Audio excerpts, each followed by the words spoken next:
Book Genesis chapter 38. 38:1 And it came to pass at that time, that Judah went down from his brethren, and turned in to a certain Adullamite, whose name was Hira. And Judah saw there a daughter of a certain Canaanite, whose name was Shua, and he took her, and went in unto her. And she conceived, and bare a son, and he called his name And she conceived again, and bare a son, and she called his name Onan. And she yet again conceived, and bare a son, and called his name Shelah, and he was at Chezib when she bare him. And Judah took a wife for his firstborn, whose name was Tamar. And Judah's firstborn, was wicked in the sight of the Lord, and the Lord slew him. And Judah said unto Onan, Go in unto thy brother's wife, and marry her, and raise up seed to thy brother. And Onan knew that the seed should not be his, and it came to pass, when he went in unto his brother's wife, that he spilled it on the ground, lest that he should give seed to his brother. And the thing which he did displeased the Lord. Wherefore he slew him also. Then said Judah to Tamar his daughter-in-law, Remain a widow at thy father's house, till Shelah my son be grown, for he said, Lest peradventure he die also, as his brethren did. And Tamar went and dwelt in her father's house. And in process of time the daughter of Shua, Judah's wife, died, and Judah was comforted, and went up unto his sheepshearers to Timnath, he and his friend Hira the Adullamite. And it was told Tamar, saying, Behold, thy father-in-law goeth up to Timnath to shear his sheep. And she put her widow's garments off from her, and covered her with a veil, and wrapped herself, and sat in an open place, which is by the way to Timnath, for she saw that Shelah was grown, and she was not given unto him to wife. When Judah saw her, he thought her to be an harlot, because she had covered her face. And he turned unto her by the way, and said, Go to, I pray thee, let me come in unto thee, for he knew not that she was his daughter-in-law.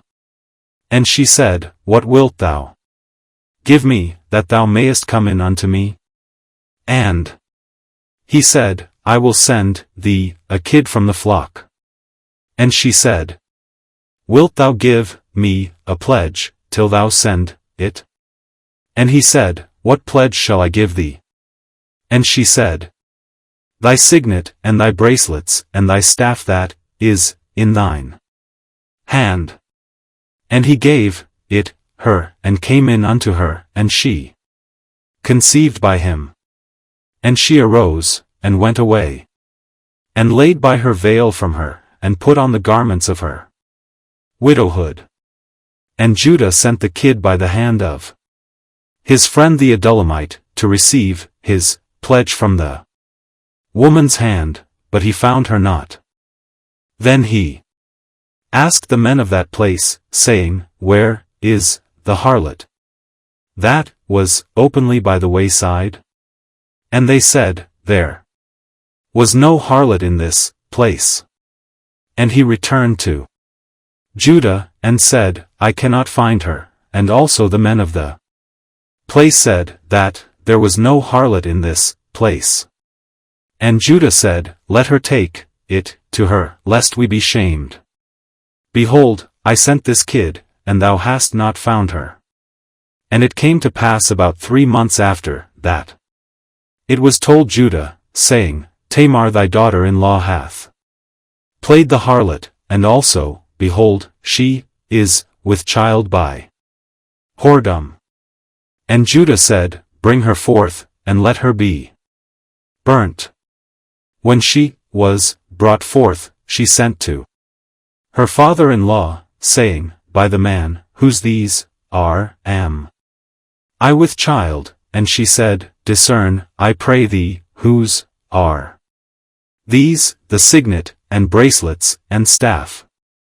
And Judah acknowledged them, and said, She hath been more righteous than I, because that I gave her not to Shelah my son. And he knew her again no more. And it came to pass in the time of her travail, that, behold, twins were in her womb. And it came to pass, when she travailed, that the one put out his hand, and the midwife took and bound upon his hand a scarlet thread, saying, This came out first. And it came to pass, as he drew back his hand, that, behold, his brother came out, and she said, How hast thou broken forth this breach be upon thee? Therefore his name was called Pharez. And afterward came out his brother, that had the scarlet thread upon his hand, and his name was called Zara.